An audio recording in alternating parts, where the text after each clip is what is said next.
The Native Americans' Forgotten Victories, The History and Legacy of Early Battles Won by Indigenous Groups Before the Indian Wars. By Charles River Editors. Introduction. A 1760s depiction of Cherokee during the French and Indian War. Most Americans have heard of the Little Bighorn, the 1876 battle in which a band of Lakota Sioux and their allies wiped out most of the 7th U.S. Cavalry under the command of George Armstrong Custer. The movie images are of fierce warriors in long eagle feather headdresses flowing behind them as they gallop across the plains on nimble Indian ponies. In fact, many Americans know the names of the commanders who beat Custer, most notably Sitting Bull and Crazy Horse, and there are famous photographs of the stolid-looking, copper-skinned Sitting Bull participating in Buffalo Bill's Wild West show. Children in schools also learn that there were more battles in the coming years as American settlers pushed west, and names like Geronimo are instantly famous after the U.S. Army's tough fight with the Apache. A few may even have learned of the formidable Comanches in the Texas Panhandle, and maybe even events like the Fetterman Massacre or the fights at Adobe Wells. Today, far fewer people are familiar with the conflicts that took place east of the Mississippi before the Indian Wars of the late 19th century, fought in the forests and woodlands rather than on the prairies. The names of a few of the tribes involved are well known, the Cherokee, Iroquois, and Seminole and Choctaw, while other formidable groups like the Yamasee, Miamis, Delaware, Powhatan, and Shawnee are less known. As whites pushed west from the east coast, there were fights against the Abenaki, and during the French and Indian War, 2 regiments of redcoats and colonial militia were decimated near what is now Pittsburgh. An alliance under Chief Pontiac threw the British and Americans out of the Great Lakes country for a time in the mid-18th century and had much to do with the fracture between colonies and the mother country. And tribal leaders like Blue Jacket and Little Turtle waged bitter wars in the Old Northwest, including inflicting the worst defeat ever of the U.S. Army at the hands of Native Americans.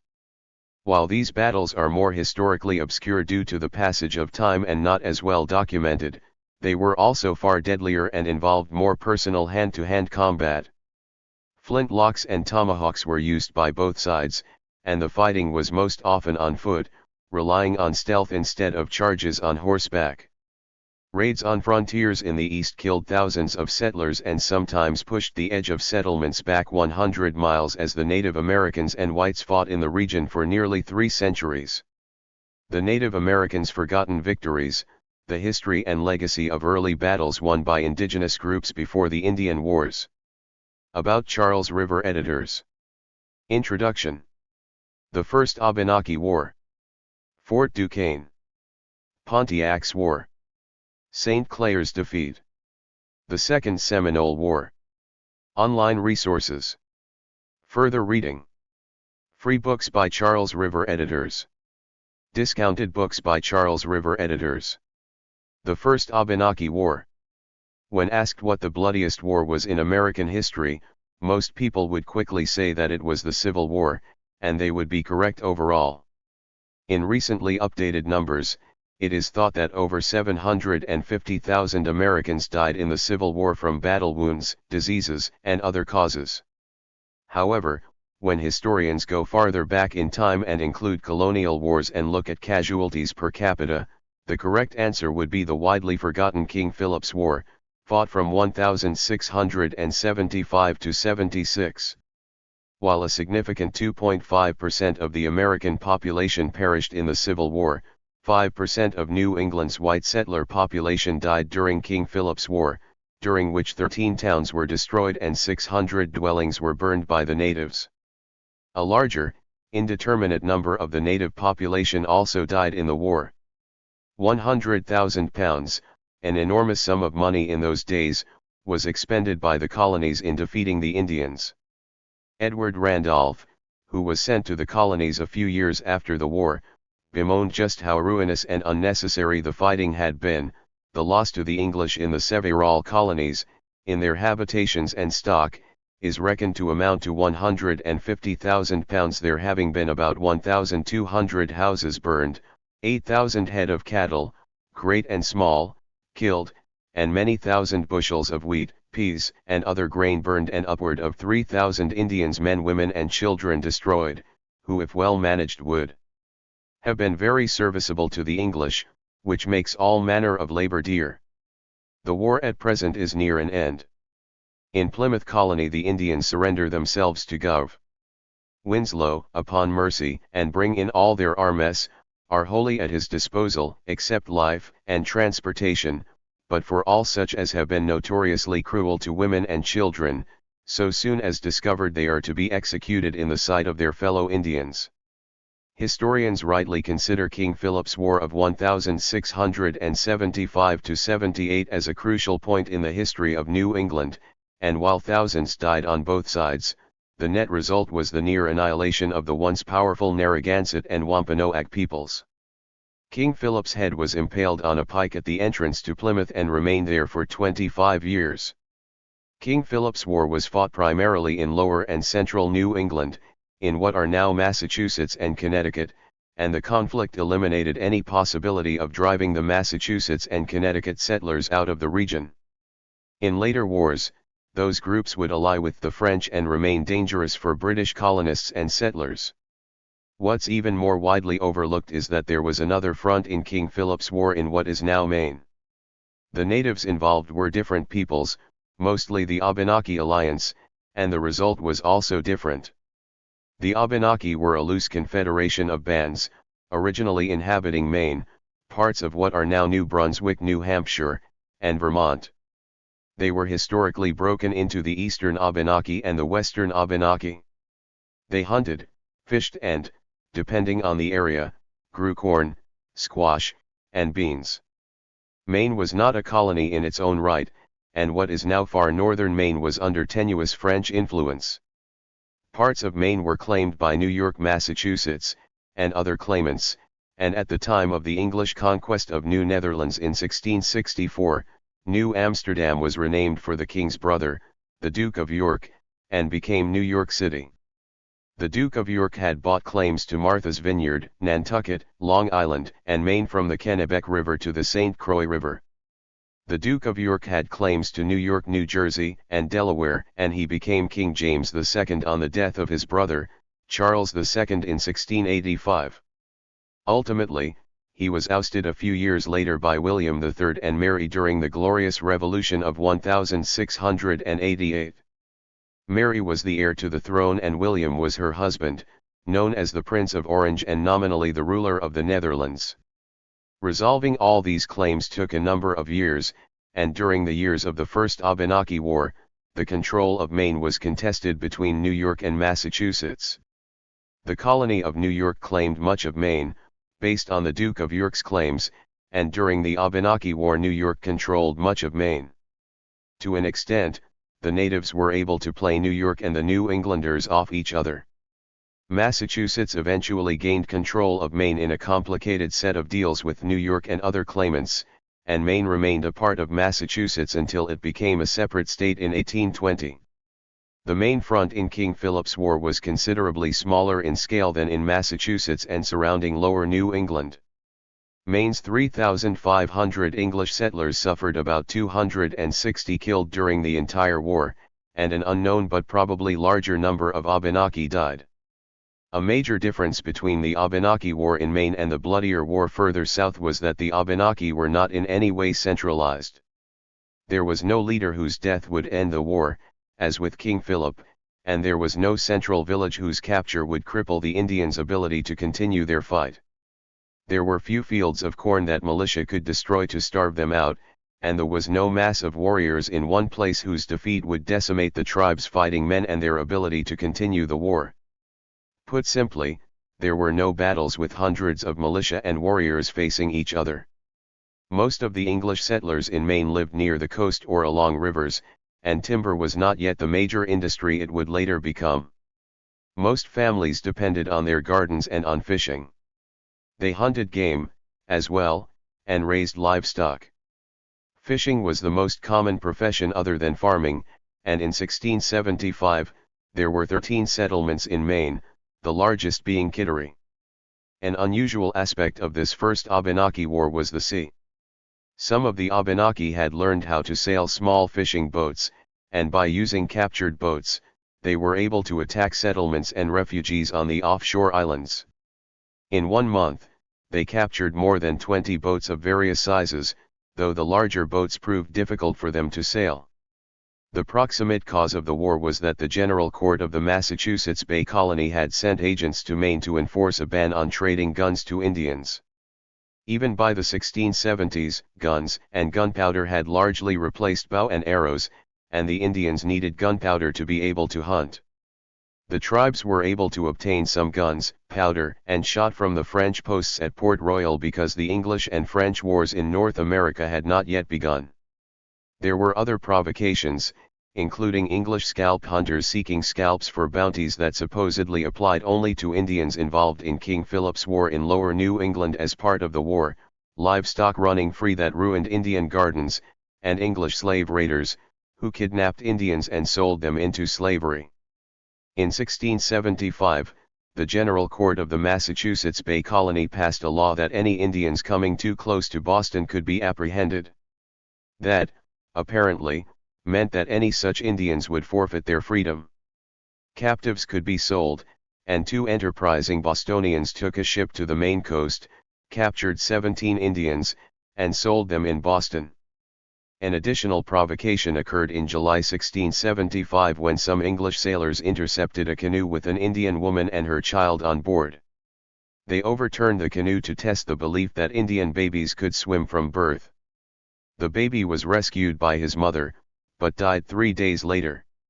They were the wife and son of a chief named Squando, and Squando understandably wanted revenge.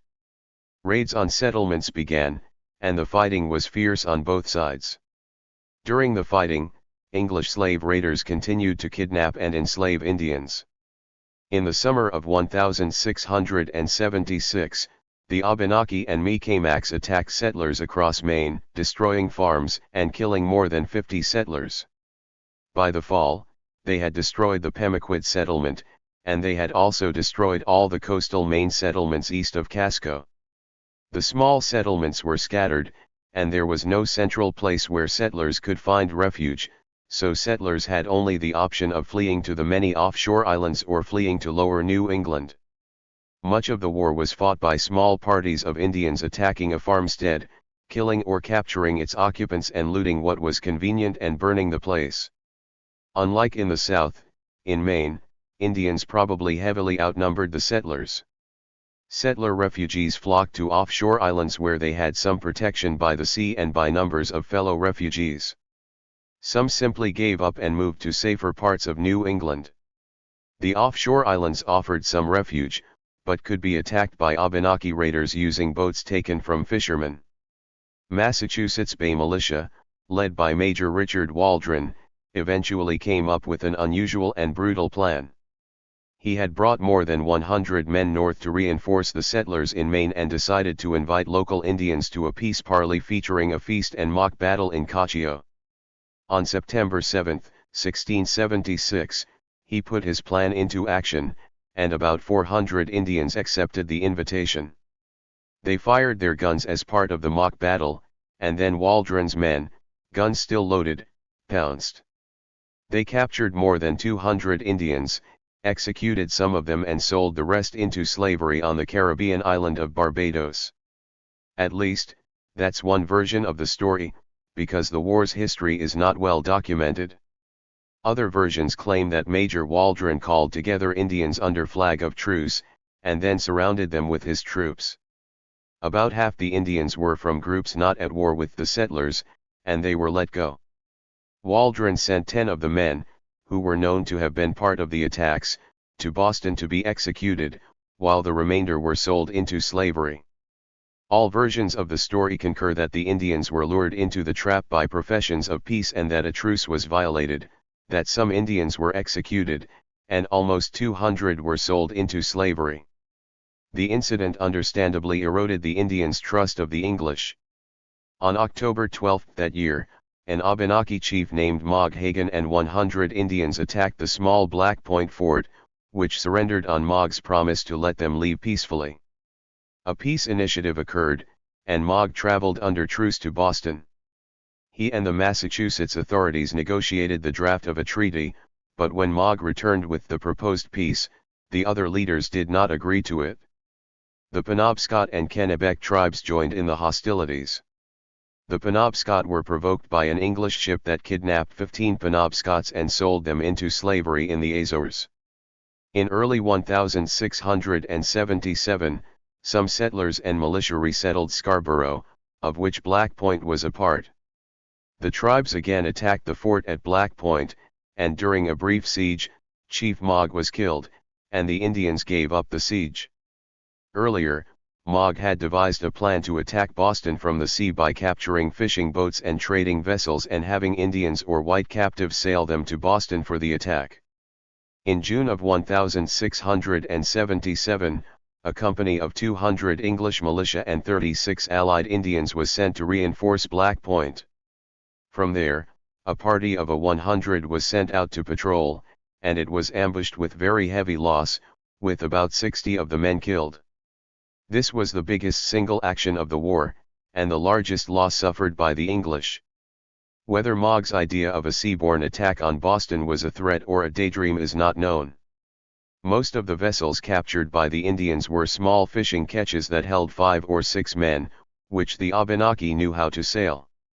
The 20 or so boats known to have been captured by the Abenaki would have held at most 100 to 200 or so warriors, which would not have been able to do much against the Boston population of several thousand people. The idea of an Indian attack by sea does seem to have frightened people.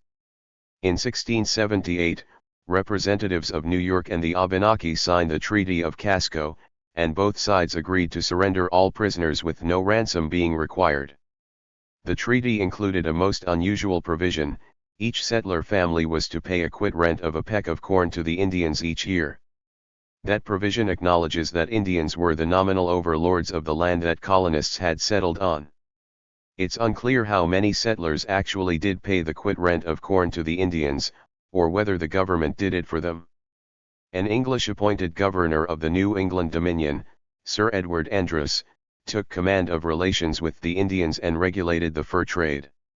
He limited the supply of gunpowder and shot to the Indians and attempted to ensure that Indians were not cheated when they brought furs to trade for goods. Despite the governor's good intentions, settlers continued to cheat Indians in the exchange of furs and goods, and settler livestock, roaming free, continued to pillage the fenceless Indian fields and gardens. Settlers went so far as to place nets across the mouth of the Saco River to prevent migrating fish from going upstream to some of the Indian villages. While settlers ignored the treaty, few of them went back into the interior. The Abenaki and their allies had, for at least the time being, rolled back settlement from the interior back to the coast and achieved at least nominal recognition of their rights to the land. They would remain in control of most of Maine over the coming decades. Fort Duquesne. On September 13, 1759, a battle was fought on the Plains of Abraham outside the old city of Quebec that was one of the turning point battles in world history. Thanks to the British victory and the events that followed, Canada went from being a colony of France to being a colony of Great Britain, which permanently changed Canadian history. In many ways, the outcome of the battle brought about several American attempts to seize Canada during the Revolutionary War and War of 1812, and ultimately it ensured that when Canada became an independent country, it was part of the British Commonwealth with an Anglophone majority and a Francophone minority. Frictions over cultural and political issues between the English Canadians and the Quebecois, dating back to the battle, continue to impact the state of affairs in Canada today. While the Battle of Quebec is no longer famous among Americans, the broader conflict, known as the French and Indian War, certainly remains so. As part of the 7 Years' War, which was being fought between the British and French across the world, the French and Indian War was the last in a long series of colonial conflicts between the two world powers and forever changed the colonial map in America and elsewhere. At the end of the war, disputed North American borders were finally settled, and both empires were left reeling from the costs of war. The war would cement British power in North America, end French colonial ambition for decades, and bring about a chain reaction that led to the formation of a new nation. The flames of what became a huge global contest between Great Britain and France for dominance were lit in 1753 over conflicting claims to the Ohio Territory west of the Appalachian Mountains, and ironically, it prominently involved a young Virginian named George Washington. The French had set up Fort Duquesne at the site of present-day Pittsburgh, where the Allegheny and Monongahela rivers come together to make the Ohio River, and the British contested it. Virginia's governor, Robert Dinwiddie, was familiar with the Washington family due to Lawrence Washington's position in the Virginia militia, and he had appointed George to the rank of major in the Virginia militia after Lawrence's death. With the French building fortresses on land the British claimed as their own, the British authorities decided to step in by delivering a letter to the French demanding that they withdraw from British land. It was Washington who volunteered to carry a letter from the governor of Virginia to the French commander of the forts recently built. George Washington. Dinwiddie. Washington used his expedition as an opportunity to further both Britain's fortunes and his own. In the journal he kept, Washington describes how he practiced diplomacy to keep the native leaders allied to the British cause, as well as how he interviewed French deserters. With his background in land surveying, he reported on the extent of French military posts between New Orleans and the Great Lakes, and he skillfully reconnoitered the forks of the Ohio with an eye to the proper site for building a fort. He even went so far as to inspect and report on the construction of the new French forts, and he made estimates of their strength and preparations for the following year's expeditions. All of this information would come in handy when Washington and the British found themselves in the midst of a border dispute over that same territory the following year, ultimately triggering the French and Indian War. Washington delivered the ultimatum, but it was not well received. The note demanded that the French abandon their positions in Ohio, but the French's construction of forts made it clear they were hardly interested in moving. Washington delivered the message in December of 1753, but hostilities between the two empires would break out in early 1754. At the same time, Washington's journal of his journey was reprinted throughout the colonies and became popular reading throughout the empire. In the 1750s, Virginia's colonial military was the most important among the British imperial military units in the New World, and Major Washington's actions had received notoriety across the colonies and in London. Thus, when the French didn't back down, Washington was a natural choice to lead a small group to head back to the region and defend it, for which he was also promoted to lieutenant colonel. As it turned out, Washington was at the head of a debacle that led to the outbreak of fighting on the continent. In an event that is still controversial and in dispute, Washington's small group happened upon a detachment of French troops in Pennsylvania and attacked them, killing the leader of the French group, Joseph Coulon de Jumonville. The French were outraged at what they claimed was an ambush of a non-military contingent, and in July 1754 a French unit attacked the fort that Washington's men were constructing, Fort Necessity, capturing Washington in the process. When Washington surrendered to the French, he signed the capitulation in French, a language he did not understand, stating that England had trespassed into French territory and would not return for a year. Despite his role in these embarrassing events, Washington made lemonade out of lemons. In fact, his celebrity on both sides of the Atlantic increased when he issued a written description of the Battle of Fort Necessity, which fascinated readers in the colonies and in England. He was promoted to colonel, and he would be on the front lines fighting the French for control of Ohio shortly thereafter. Some historians have called the 7 Years' War the first true World War, and they make a good point. In Europe, an alliance of Great Britain, the German state of Hanover and Prussia fought a series of battles against an alliance of France, Austria, and Russia, with the occasional involvement of some other European powers such as Sweden and Spain. The war was also fought in many other parts of the world, including in India, West Africa, and the Caribbean, where both the French and the British had colonies. In addition to the fighting on land, battles were fought between ships on the high seas, and these naval battles were generally won by the British, who boasted the 18th century's best navy. The Ohio Valley proved an even more convoluted matter. As one writer put it, the sources of conflict there are none too clear. Before 1750 the lands that lay to the west of the Alleghenies were essentially unsettled, although they had already been explored by La Salle in the 1670s. The region was not mentioned in the Treaty of Aix-la-Chapelle, and this was no doubt a measure of the concern felt for it both at London and at Versailles during the 1740s. At the end of that same decade, however, interest in it had quickened on both sides. Although the governments themselves appeared to remain fairly indifferent until the summer of 1754, important people in both courts had for some time been paying attention to the region. In 1748, the Board of Trade authorized the founding of an Ohio Land Company, although the Lieutenant Governor of Virginia, Gooch, had warned them that it might possibly give umbrage to the French. In June of 1749 the French dispatched an expedition to the region in order to assert their claim.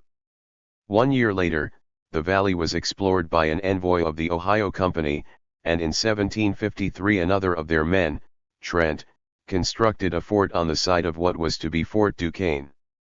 Meanwhile the French in the same year had built a fort on Lake Erie. Setting out from this base in 1754, they captured Trent's fort in April, and it is from there that Jumonville ventured out to meet a party sent by Dinwiddie and commanded by the young George Washington. On May 28, 1754 the two troops met, and it was then that Jumonville was killed or assassinated. On July 4, 1754 Washington was captured in turn and signed a capitulation in which he recognized that Jumonville had indeed been assassinated.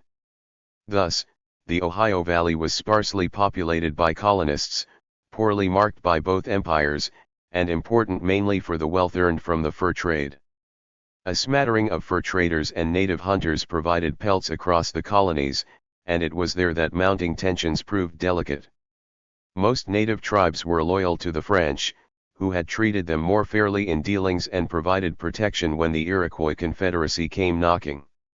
Among the few tribes supporting the British, the aggressive Iroquois forced their rivals further west in search of safety.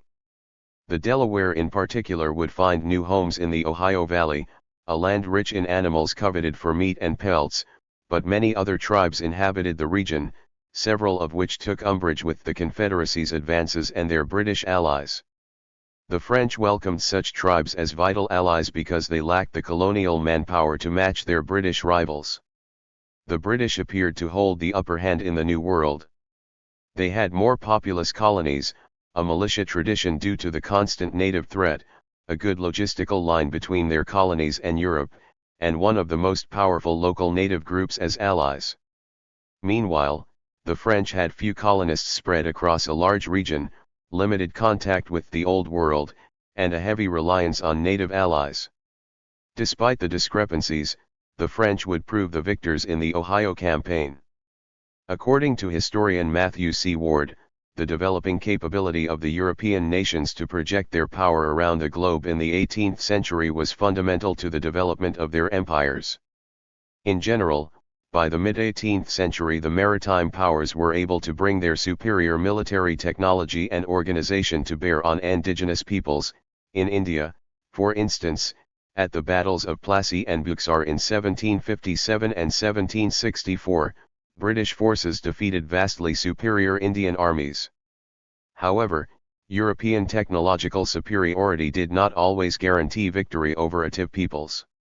In North America the capacity of the Indian peoples to resist European expansion has only recently been examined. The French's native allies and British experience along the frontier would teach the British hard lessons about how to fight in North America in the 1750s. Shortly after hostilities began, Major General Edward Braddock prepared a force to march on Fort Duquesne, a French fort dangerously close to the Pennsylvania border. The combined force of British regulars, heavy artillery, and local militia had to march through freshly hacked trails in need of further carving. The expedition would number 2,400 troops and at least 400 civilian support personnel. Washington was invited by Braddock as an aide, and he no doubt hoped to make up for the brashness that had helped escalate tensions before the war. More to the point, he knew the way to Fort Duquesne. Braddock. Braddock's troops started moving in May 1755, but even as they organized, some of the French's native allies struck across the colonial frontier. Ward explained, between 1754 and 1759, during the 7 Years' War, the Indian peoples of the Ohio and Susquehanna valleys wreaked havoc on the two important British colonies of Virginia and Pennsylvania. In scenes not dissimilar from the Vietnam War 2 centuries later, Indian raiding parties penetrated deep into the heart of settled areas, lurk in the woods till they have an opty of surprise unguarded settlers. Meanwhile, British and colonial forces retreated into fortified encampments, considered evacuating civilians to defensible villages, and suffered repeated humiliating defeats. Indian raiders killed at least 2,000 settlers and troops, and took over 1,000 prisoner. Colonists abandoned an area of almost 30,000 square miles along the frontier, an area equal to that of Scotland. At the same time, Braddock found allies along the way in the form of the Delaware, Shawnee, and Mingo. These groups had problems with some of the French allies, namely the Potawatomi and Ottawa. Unfortunately for them, Braddock lacked the tact to appreciate his need for these allies, bluntly informing them of British designs on the Ohio Valley. Thus, most of the tribes hoping to support the British made peace with the French instead. Ward noted, in the Ohio Valley the war was quite different. This theater saw numerous small skirmishes, guerrilla actions, and raiding parties, a struggle the French termed la guerre sauvage, the Indian War. The French provided the Ohio and Delaware Indians with the supplies they needed to attack the colonial frontier. Their designs in doing this were specific, a determination to use this theater to paralyze the Anglo-American war effort. In 1756, Canadian Governor Pierre-François de Rigaud, Marquis de Vaudreuil, claimed that the only way for the Canadians to wage war was by sending parties of Indians into the English colonies, for nothing is more calculated to make them desire the return of peace. Unaware of his political shortcomings with the natives and likely not caring in any case, Braddock's 2-mile-long column wound its way to Fort Duquesne. Having reached Fort Cumberland by May 29, Braddock's impatience with the slow pace of his campaign compelled him to split his force into 2 divisions. A flying column of 1,200 hand-picked men and enough camp followers to do the job would march ahead while the rest would follow, hacking their way through the forests as they went. Thanks to their native allies, the French knew the British were coming, and they decided the best defense was a good offense. Fort Duquesne's commander deployed half his force to engage the British en route, and a force of 900 men, including more than 600 natives, 108 Marines, and about 150 Canadian militia, marched forward to intercept the British. The British, marching in formation in their standard redcoat uniforms, made easy targets for native sharpshooters. Unused to guerrilla warfare, the British grew disoriented and confused as the enemy calmly picked off their British targets. To his credit, Braddock, still mounted, struggled to rally his men and direct fire into the woods.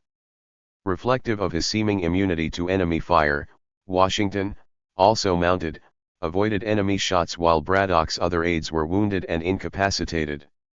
To the British soldiers' credit, they held their ground until Braddock was shot in the back about 3 hours into the battle. Barely a third of Braddock's column, including civilians, survived the engagement, and those who retreated managed to survive only because the natives started looting the supplies and the dead, ignoring the fleeing redcoats. Ward described the carnage, the inability of British military commanders to project their power into the Ohio Valley has several important implications. First, it calls for a reassessment of the ability of the North American Indian peoples to wage war against Europeans and European Americans in the 18th century. Indeed, as late as the 1810s, American expeditions in the Ohio Valley were annihilated by the Indian peoples. British and Anglo-American military failure also has broader significance for the study of the projection of European military power into colonial regions around the globe. Overwhelming military superiority should not be taken as a guarantee that European power could overcome the resistance of indigenous peoples. Most importantly, however, an understanding of the limitations on the projection of British military power is necessary to comprehend the depth of the commitment of the Ministry to security in North America in the 1760s. This commitment resulted in disastrous policy changes.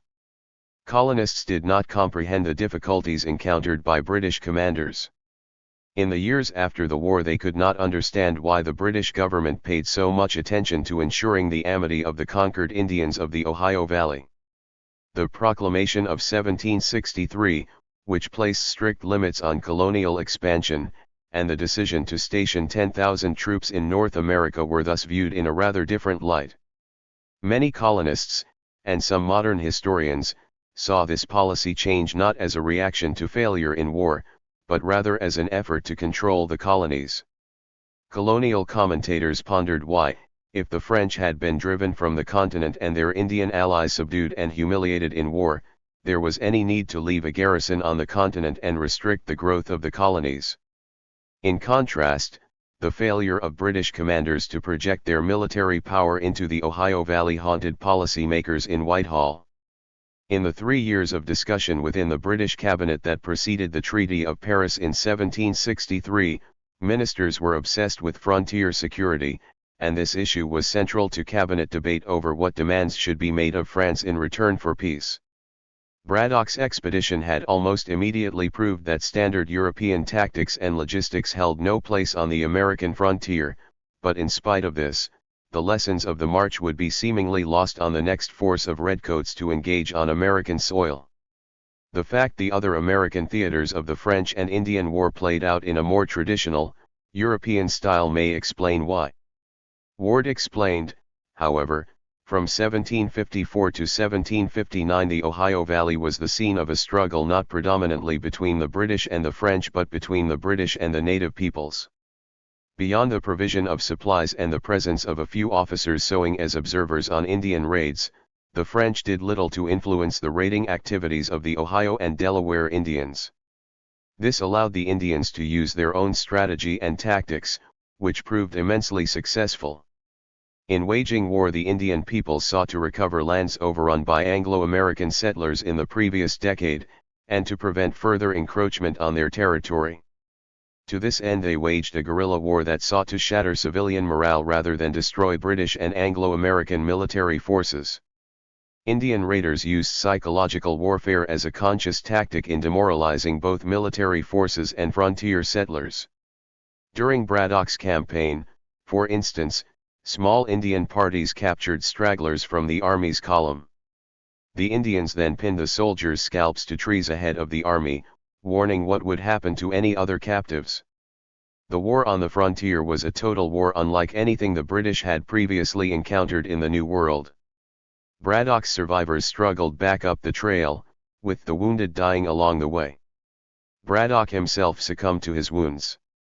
And even when the survivors linked back up with the rearguard forces and numbered 1,300 effectives, the new commander, Colonel Dunbar, refused to resume the march out fear of a native assault.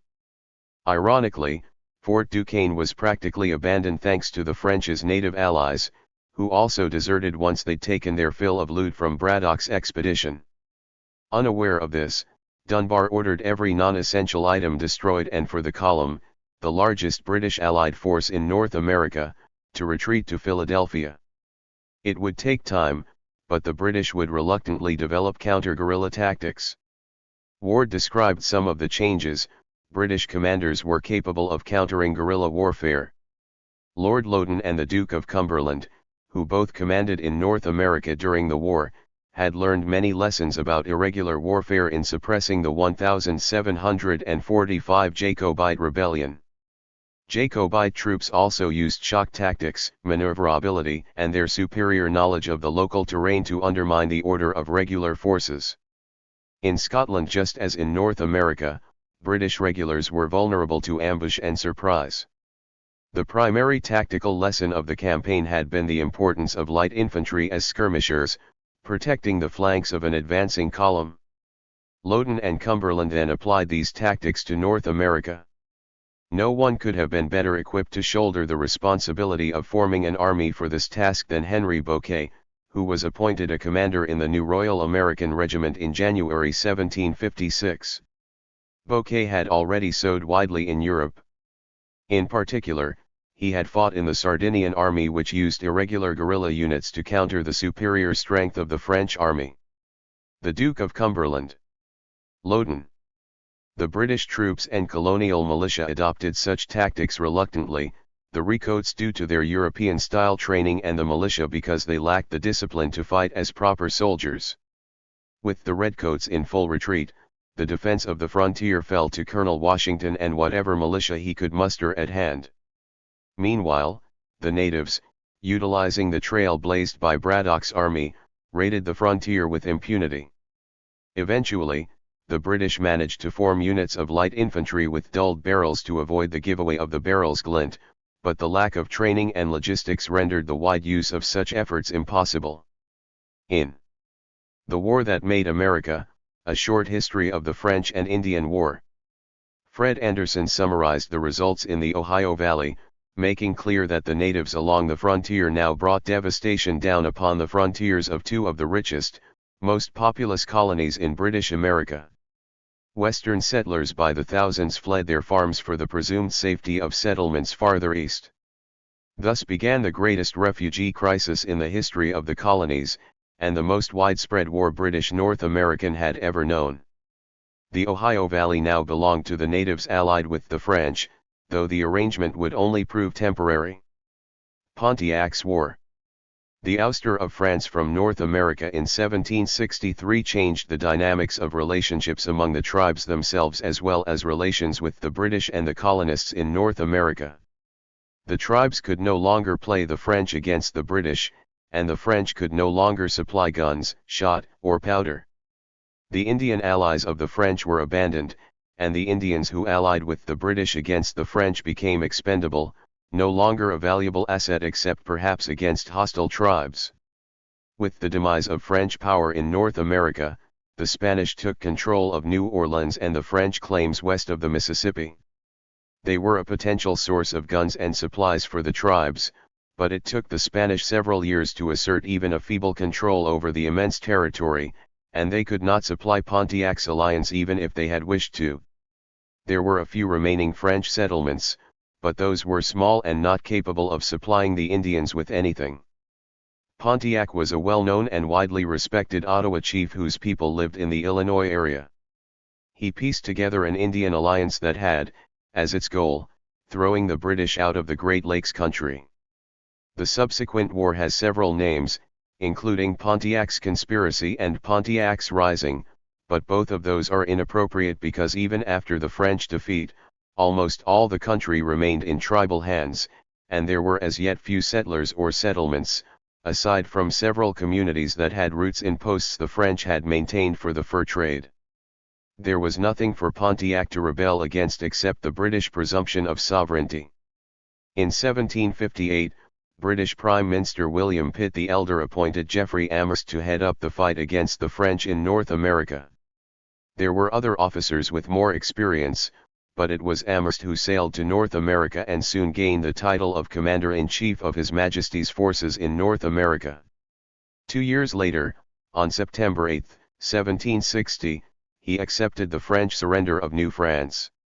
Then, just over 2 months later, the French surrendered the entire area around Detroit to British Major Robert Rogers. On his way to take up his new post at Michilimackinac, Rogers met Pontiac and a number of other native leaders. These men welcomed the British newcomer and talked of their plans for future trading opportunities, but, as historian Phil Belfi pointed out, once the French were expelled, the British soon determined that they would not allies of the native people of the Ohio Valley and the Great Lakes. Instead, they decided to become masters over them. In place of the French policy of giving presents that ensured the well-being and amity of their native allies, the British decided that presents would be made only in payment for services rendered, or for items taken in trade, on an equity basis. The British also quietly instituted a policy of restricting the sale of gunpowder to the Indians.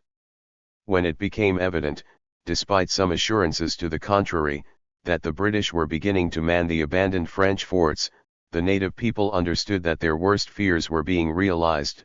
The British were planning to seize their lands. The British steadfastly maintained, however, that their policies were designed merely to foster good trading relations, which they claimed was their only goal where the native people were concerned. A 1770 portrait of Rogers. At the start of 1761, Fort Detroit gained a new commander in Captain Donald Campbell, a man described as fat and unwieldy and suffering from poor eyesight. However, he did speak French and was apparently good with the natives. In June 1761, he warned his superiors that the British treatment of the natives was inciting them to take the hatchet against the English. A 19th century depiction of Pontiac taking up the hatchet to fight. In response to this warning, those in power decided to send more troops, under the command of Major Henry Gladwin, to shore up Johnson's men. Johnson, however, still wanted to try to maintain peace with the indigenous neighbors, and he defied Amherst's exhortation that hen men of whatsoever race behave ill they must be punished but not bribed. Thus, Johnson was able to secure peace with the Iroquois, who later refused to join Pontiac's band. Gladwin. In the winter of 1762-63, Pontiac spoke before a large group of Native Americans gathered in the Michigan area. According to oral tradition handed down by those who heard him that day, he said, "My friends, I have come here to consult you in behalf of our common cause. When the white man came across the ocean, and landed on our shores, he spoke with a sweet and silver-tongued mouth, saying that we had large possessions of land, and that he had none, and asked to be permitted to settle in a corner, and live with us like brothers. We received and admitted them as such, and they lived true to their proposition and promise, until they had gained strength. They then commenced to encroach upon us more and more. Their purpose is plain to me that they will continue to encroach upon us, until they discover that they have sufficient power to remove us from our country to a distant land, where we will be confronted with all kinds of danger, and perhaps be annihilated. The time is not far distant when we shall be placed in a critical position. It is now in our power to force the whites back to their original settlements. We must all join in one common cause, and sweep the white men from our country, and then we shall live happy, and we shall have nothing more to do with the hated race. We shall have no unsatisfied desires, as we have an abundance of game in our forests, our rivers and lakes are teeming with all kinds of fish, fowl, and wild rice. We shall live as did our forefathers, we shall with our furs and skins obtain all necessary supplies, and be harps." According to one witness, following these statements, with the exception of the Menomonees, they all joined with him, and placed themselves in readiness to take the warpath at the first warning.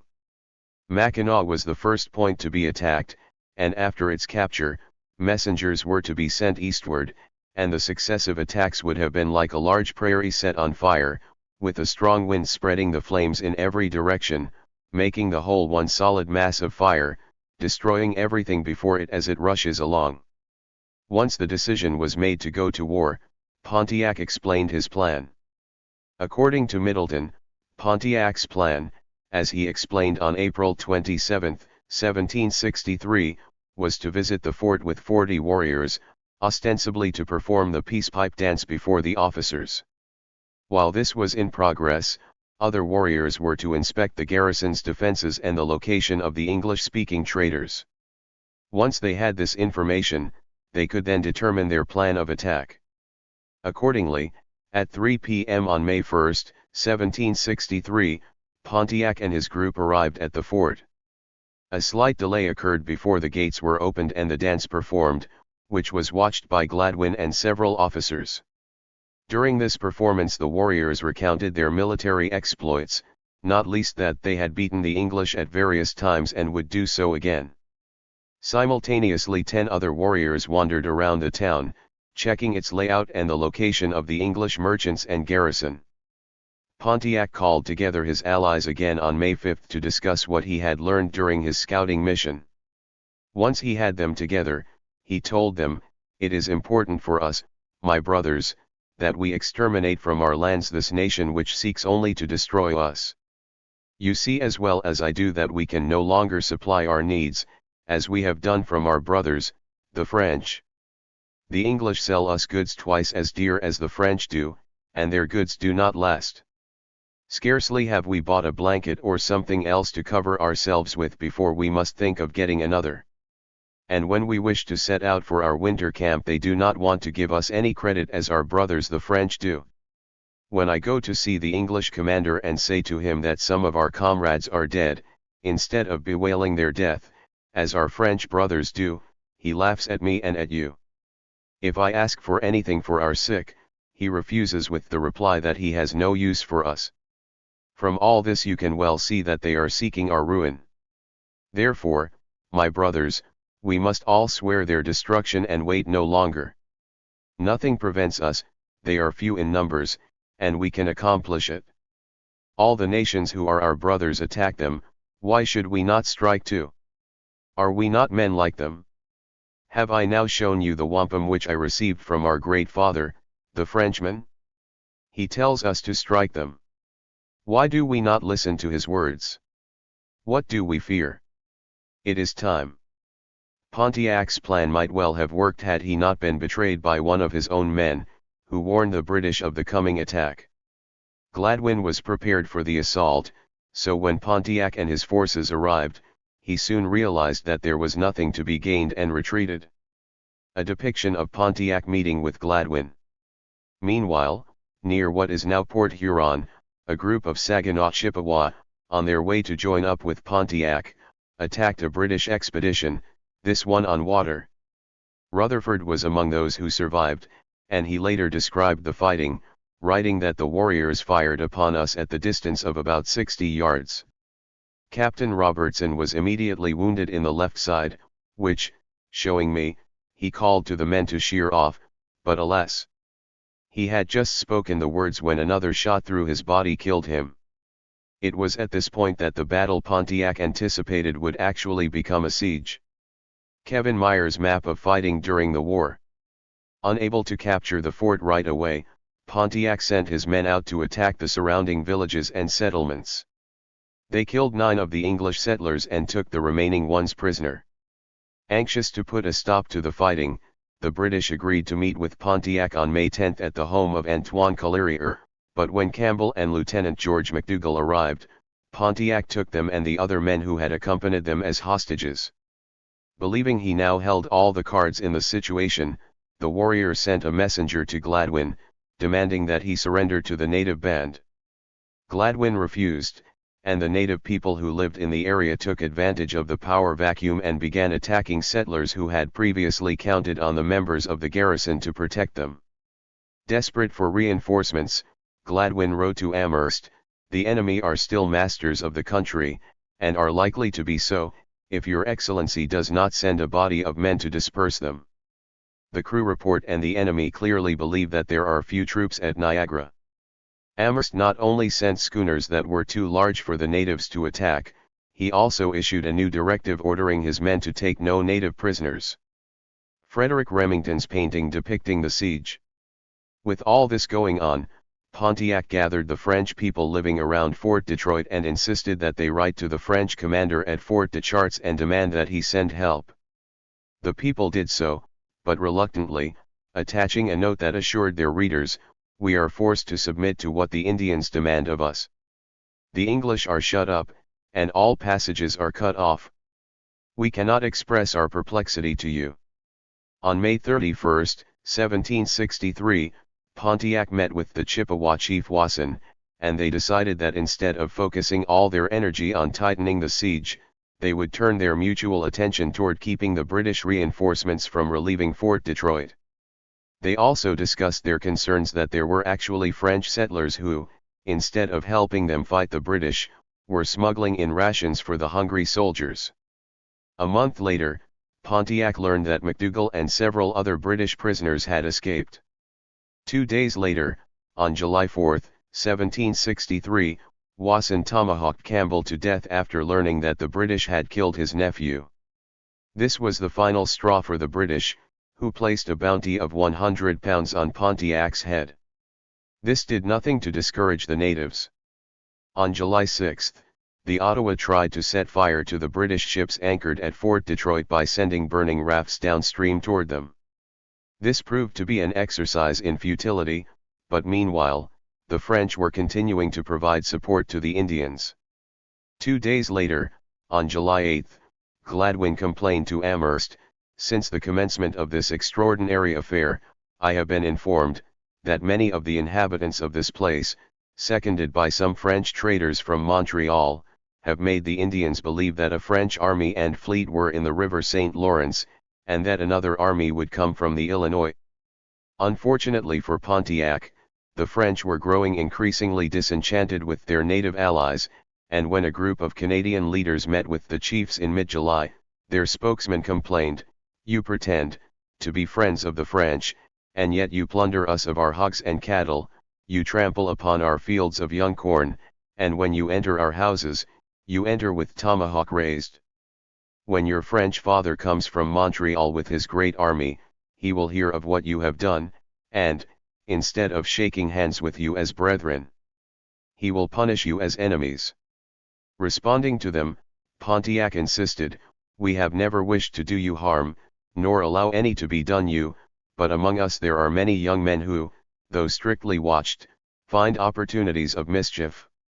It is not to revenge myself alone that I make war on the English. It is to revenge you, my brothers. When the English insulted us, they insulted you also.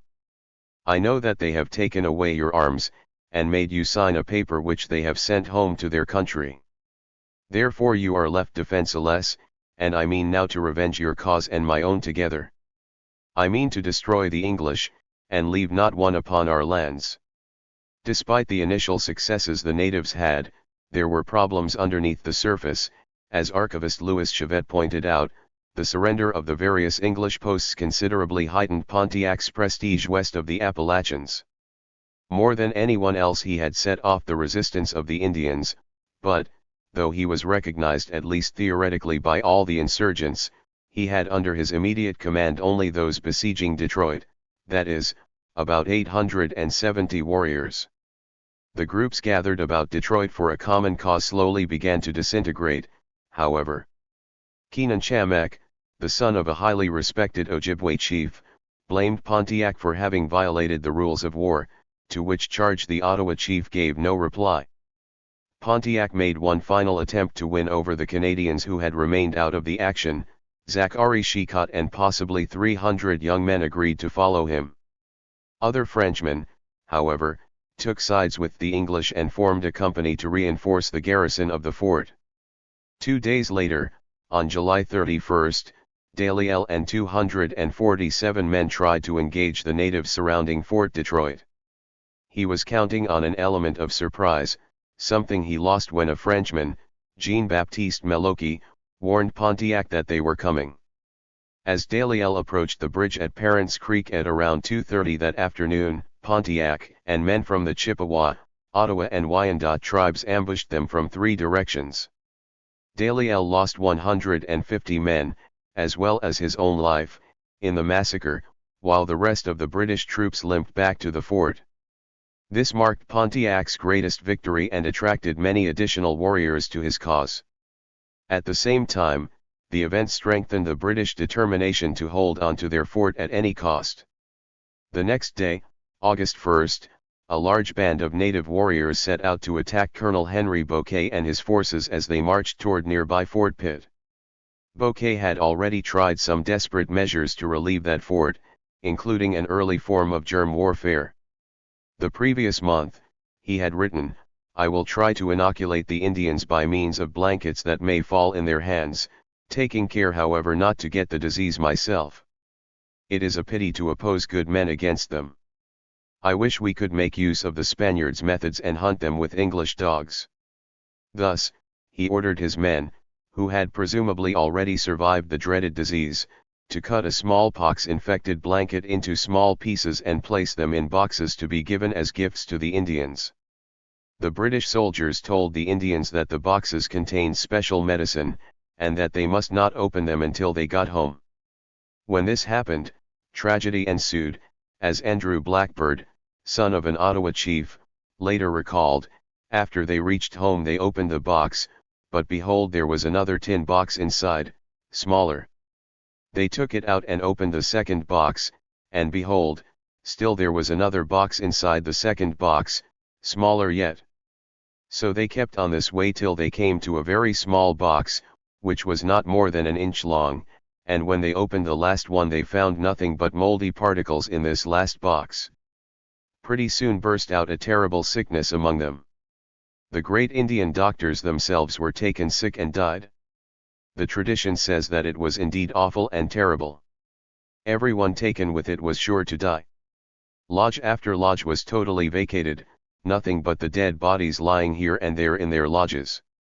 The whole coast of Arbroath, which is said to have been a continuous village some 15 or 16 miles long, was entirely depopulated and laid waste. Meanwhile, on August 5, the opposing forces met each other in the Battle of Bushy Run. The native forces ambushed the British about 30 miles southeast of the fort and won the day. However, the battle was far from over, for Bouquet had a trick up his sleeve. Nestor reported, Bouquet reckoned only a desperate gamble might save them. He called an officers' council and proposed that they allow breakthrough. Part of the circle would give way in simulated panic. The Indians would dash in for the kill. But the fleeing soldiers would halt in the circle's center and turn to join the flanks in a murderous crossfire on the massed Indians. Bouquet gave the order for 2 decoy companies to withdraw. The Indians took the bait and charged with war cries and brandished clubs, muskets, and hatchets. As the Indians neared the center the decoy companies turned while Campbell's men on their flank rose from cover. For a few horrifying seconds the Indians realized they had fallen into a trap. Then Campbell shouted a command to fire. The volleys tore through the Indians, killing and wounding several score. Bullets toppled others as they dashed back through the horns of the collapsed circle. Campbell ordered the 4 companies in the center to pursue and reclose the circle. The troops charged forward, gleefully bayoneting crippled warriors. This loss proved to be too much for the native forces. Bouquet liberated Fort Pitt on August 10, and eventually, word of the defeat spread among Pontiac's men. They began to remind their leader that the time would soon come to leave the area and move to the winter hunting grounds. They were, after all, hunters and gatherers, a nomadic people not accustomed to staying in one place. Professional soldiers may have built forts and lay siege to them, but the native warriors had families to feed and care for at home. A 1765 sketch of Fort Pitt. At the same time, the British kept up their attacks on the forces surrounding Fort Detroit. Believing that it would be better for the Indians and the British to reach some sort of peace agreement, Major Pierre-Joseph Neon de Villers contacted Pontiac in September 1763 and shared with him the facts of the Treaty of Paris, writing, "My dear children, the great day has come, the Master of Life has inspired the great King of the French and him of the English to make peace between them, sorry to see the blood of men spilt so long. What joy you will have in seeing the French and English smoking with the same pipe and eating out of the same spoon and finally living like brethren. Leave off then, my dear children, from spilling the blood of your brethren, the English. Our hearts are now but one. You cannot at present strike the one without having the other for your enemy also." There was another skirmish in early September, and on the 9th, Amherst wrote to Gladwin, "By a formal letter I had offered a reward of £100 to the person who should kill Pontiac. If you think another 100 could be inducement for a daring fellow to attempt the death of that villain, I will add it with pleasure. His death will be some small satisfaction for the loss of poor Daliel." Meanwhile, King George III was ready to make peace with the native peoples in the colonies. On October 7, the king issued the proclamation of 1763, in which he admitted that great frauds and abuses have been committed in purchasing lands of the Indians, to the great prejudice of our interests and to the great dissatisfaction of the said Indians, in order, therefore, to prevent such irregularities for the future, and to the end that the Indians may be convinced of our justice and determined resolution to remove all reasonable cause of discontent, we do, strictly enjoin and require that No private person do presume to make any purchase from the said Indians of any lands reserved to the said Indians, within those parts of our colonies where, we have thought proper to allow settlement, but that, if at any time any of the said Indians should be inclined to dispose of the said lands, the same shall be purchased only for us, in our name, at some public meeting or assembly of the said Indians, to be held for that purpose by the governor or commander-in-chief of our colony respectively within which they shall lie. And we do, declare and enjoin, that the trade with the said Indians shall be free and open to all our subjects whatever. These words represented quite a triumph for Pontiac and his people, especially since the king set aside for the use of the said Indians, all the lands and territories not included within the limits of our said 3 new governments, or within the limits of the territory granted to the Hudson's Bay Company, as also all the lands and territories lying to the westward of the sources of the rivers which fall into the sea from the west and northwest as aforesaid, and we do hereby strictly forbid, on pain of our displeasure, all our loving subjects from making any purchases or settlements whatever, or taking possession of any of the lands above reserved, without our especial leave and license for that purpose first obtained. And we do further strictly enjoin and require all persons whatever who have either willfully or inadvertently seated themselves upon any lands within the countries above described or upon any other lands which, not having been ceded to or purchased by us, are still reserved to the said Indians as aforesaid, forthwith to remove themselves from such settlements. This reserved for the native peoples all the land between the Mississippi River and the Appalachian Mountains, from the Gulf of Mexico to the Great Lakes, and it stipulated that any British subjects already settled there would have to move. Pontiac would not learn of this proclamation until weeks later. In fact, he did not receive de Villiers' letter until October 29, 1763. When he did hear about these developments, he realized that it marked the end of the French and Indian alliance, and 2 days later he lifted the siege on Fort Detroit. Pontiac then wrote to Gladwin, "My brother, the word that my father has sent to make peace I accept, all of my young men have buried their hatchets. I think that you will forget the bad things that have happened this past while. For my part I shall forget, which you can show me how to do, in order to think only of good things. The Ojibways, the Hurons, we must go to speak to you when you will ask us. Reply to us. I am sending you the adviser so that you may see him. If you are indeed like me you will give me a reply. I send you greetings." Gladwin responded by assuring Pontiac that he would pass the letter on to his general. On November 22, 1763, William Smith, Jr., wrote from New York, "'Tis an old saying that the devil is easier raised than laid. Sir Geoffrey has found it so, with these Indian demons.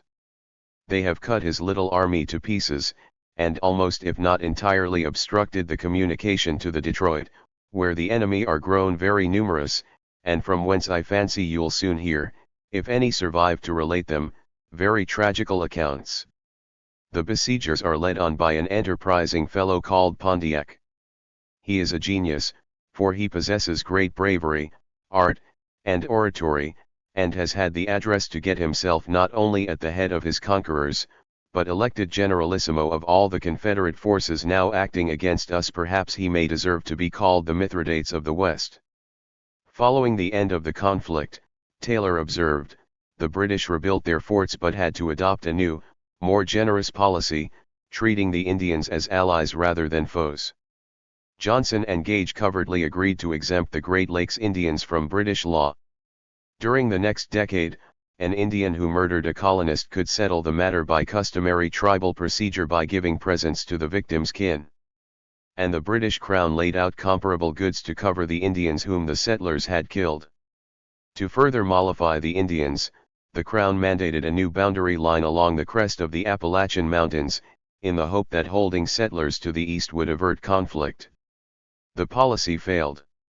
It proved unenforceable because the British lacked the troops to patrol thousands of square miles of forest. It also angered the colonists, already less bound to the empire by the elimination of the French threat. While drawing the British and the Indians closer together, the resolution of Pontiac's rebellion deepened the clash between the Indians and the colonists. In 1775–76, when the colonists launched their own rebellion, most of the tribes defended the British forts that they had tried to destroy under Pontiac's leadership a mere half-generation before. St. Clair's defeat. After Pontiac's War, an uneasy peace descended on the country between the Appalachians and the Mississippi, which had become American in the aftermath of the Revolution. The British continued to maintain a few military posts in the Great Lakes country, where the border was far from settled. Settlers were interested in getting land in the West. Virginia then bordered on the Ohio River, and Virginians were starting to spill across the Appalachians into Kentucky. Settlers were going from western Pennsylvania, itself still very much a frontier, beginning to launch flatboats down the Ohio River from Pittsburgh. The region, which was variously called the Ohio Country or the Great Lakes Country, would eventually become the states of Ohio, Indiana, Michigan, Illinois, and Wisconsin. The region was for a time called the Northwest and is sometimes called by historians the Old Northwest to differentiate it from the Pacific Northwest. It was not clear how much of it would become American and how much Canadian, and at the time, the native tribes in the region were numerous and militarily formidable. When President George Washington was sworn into office in early 1789, he was faced with an immediate dilemma. The only viable way to reduce the national debt incurred during the war with Britain was to sell land to settlers in the Northwest Territory, but the Miami and others refused to accept the terms of the Treaty of Paris, and conflict between settlers and Native Americans was growing increasingly violent.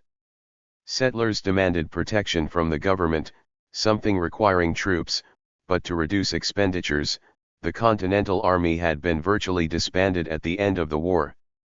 Forming a new army would be expensive and absorb badly needed income. Under Washington's leadership, the federal government attempted to negotiate with tribes in the area but made little progress, as the Miami and others rightly recognized that the only solution acceptable to the new federal government was to place settlers on Native American lands. Any negotiated settlement was bound to lead to the loss of their homelands, so the tribes had little incentive to talk. The situation was worsened by the enmity existing between the new administration and many Native American tribes, and the fact that many Americans regarded the Northwest Territory as a conquered land to which Native Americans no longer had any rights. It became rapidly clear that a negotiated settlement was not a viable option. Various treaties were signed in the wake of the Revolutionary War, but few involved true negotiation. Native American representatives arrived to discuss the treaties, only to be presented with an ultimatum: give up land and peacefully accept settlers or face war with the United States. Some bowed to the demands.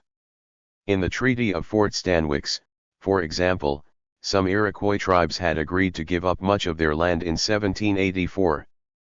Pursuant to the Treaty of Fort McIntosh in 1785, the Delaware and Wyandot tribes made similar agreements. In 1786, the federal government began negotiating the Treaty of Fort Finney in an attempt to persuade the Miami, Shawnee, and other smaller tribes to agree to move to an Indian reservation in the northern corner of Ohio. Although many bands were steadfastly opposed, the Shawnee leader signed the treaty. The Miami, however, remained united in their opposition. Not only did they refuse to sign the treaty, they also vowed to meet any further incursion into their lands with violent opposition if necessary. This was a major problem for the American government, and not just for financial reasons. The American representatives at the treaty negotiations had been bluffing when they had threatened war if tribes didn't agree to move to reservation areas, and the truth was that the United States did not have a military force capable of mounting an expedition into hostile Native American lands. The Miami called this bluff. In late 1786, representatives of several northwestern tribes gathered to discuss their response to the American government. Some, including the Delaware and the Wyandot, were in favor of reaching a peaceful settlement, but the Miami and some Shawnee bands were completely opposed to that idea and pledged to fight to protect their lands. The Miami became the center of the opposition, and they quickly elected Little Turtle as war chief to direct action against the Americans. President Washington was determined to prove that an egalitarian society governed by an elected administration was viable. This seems obvious now, but at the end of the 18th century, many people doubted that anything but a monarchy could lead a country effectively. To back away from expansion in the face of Native American opposition would make the new government look weak, both to its citizens and to other countries, including Britain, with which the United States hoped to create trading relationships. Washington was persuaded, albeit reluctantly, that the use of military force was the only way to make the Northwest Territory safe for settlement. The commander of the National Army at the time was General Josiah Harmar, a veteran of the Revolutionary War. When he took command in 1784, the entire military consisted of just 55 artillery officers at West Point and 25 more at Fort Pitt. If required, these could be supplemented by additional troops from state militias, but these men were for the most part not sufficiently trained and poorly equipped. Somehow, Harmar would use the meager forces at his disposal to make the Northwest Territory safe for settlement. He was aware that he would be facing armed opposition from Native American people and wrote to Secretary of War Henry Knox, "The murders that have been committed lately upon the inhabitants passing up and down the Ohio, indicate great dissatisfaction prevailing amongst the Indians." Under pressure from Harmar, the government finally agreed to the creation of a federal regiment, the 1st American Regiment, comprised of around 700 men. It was to be supplied and financed by the states of Pennsylvania, New Jersey, New York, and Connecticut. A short time before Washington took the presidency, another Revolutionary War veteran, General Arthur St. Clair, was appointed governor of the Northwest Territory. St. Clair's mission was simple but challenging. He was directed to alleviate all causes of controversy, so that peace and harmony may continue between the United States and the Indian tribes. In practice, he was to make the new territory safe for settlement by negotiating with Native Americans when possible and by other means if necessary. St. Clair made several efforts to negotiate with the Northwestern tribes, but the Miami Confederacy refused to consider giving up their lands. Ultimately, St. Clair agreed with Harmar that only force would compel the Miami to give up their lands. Thus, in 1790, the federal government decided to use military force to remove the Miami, and General Harmar was instructed to lead the National Army, now expanded to include around 1,000 federal troops, supported by 1,500 militiamen from Kentucky, Pennsylvania, and Virginia. His orders from the government were to extirpate, utterly, if possible, the Indian banditti. In late 1790, Harmar set out from Fort Washington on the Ohio River. His main objectives were the Miami villages on the banks of the Maumee River, especially the main Miami village at Kikionga. Most Americans expected a quick victory against the intransigent Native American tribes, which was understandable given that the country had just cast off the most powerful nation in the world. Little Turtle was aware well ahead of time of the impending arrival of the Americans. British and French fur traders in the area of the Maumee River had informed the Miami of the impending attack, in addition to providing them with guns and ammunition. Harmar did little to hide the advance of his force, probably hoping the threat alone would be sufficient to convince the Miami to capitulate. In fact, he insisted that his men march in tight formation, which was appropriate on the open battlefields of Europe, but the American forces were hopelessly unsuited to making progress through the rugged wilderness of the Northwest Territory. His men averaged less than 10 miles a day, and Miami scouts watched them continuously. Harmar arrived at Kikionga on October 17, 1790 to find the village deserted and burning. He wrote a triumphant letter to President Washington on the same day, claiming that he had already won the war without firing a single shot. In reality, Little Turtle understood that meeting the Americans in an open battle would be a grave mistake, so he allowed them to enter Miami lands with the intention of orchestrating a guerrilla campaign of attrition. On the very first night that Harmar's men were camped close to Kikionga, Miami warriors snuck into the camp unseen under cover of darkness and stole more than 100 horses, further hampering the mobility of Harmar's force. Harmar sent a part of his forces under the command of Colonel John Hardin of the Kentucky militia to look for the Miami and the stolen horses. Hardin took 30 federal troops with him and around 150 militia, and as the force moved up the Eel River, they were ambushed by a band of Miami warriors led by Little Turtle. There were few survivors, and Harmar was visibly shocked when Hardin arrived back in the main camp with the tattered remnants of his force. On October 20, Harmar decided to take his reduced force back to the safety of Fort Washington, but first he burned everything he could in Kikianga, including houses and food supplies that had been left behind. He hoped that this would at least deter the Miami from further aggression. Though Harmar seemed content to flee, Hardin disagreed. Probably still horrified by his losses in the first engagement with Little Turtle's forces, Hardin proposed a ruse.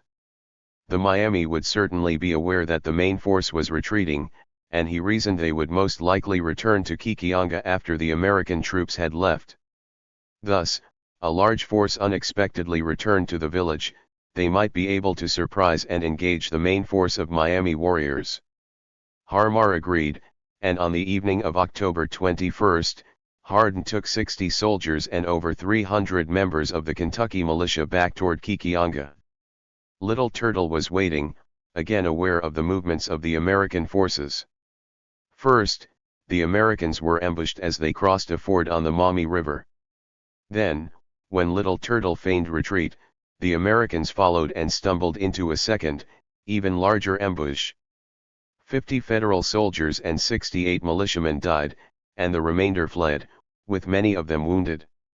The Miami called this the Battle of the Pumpkin Fields because the battlefield was left littered with the severed heads of so many fallen American soldiers.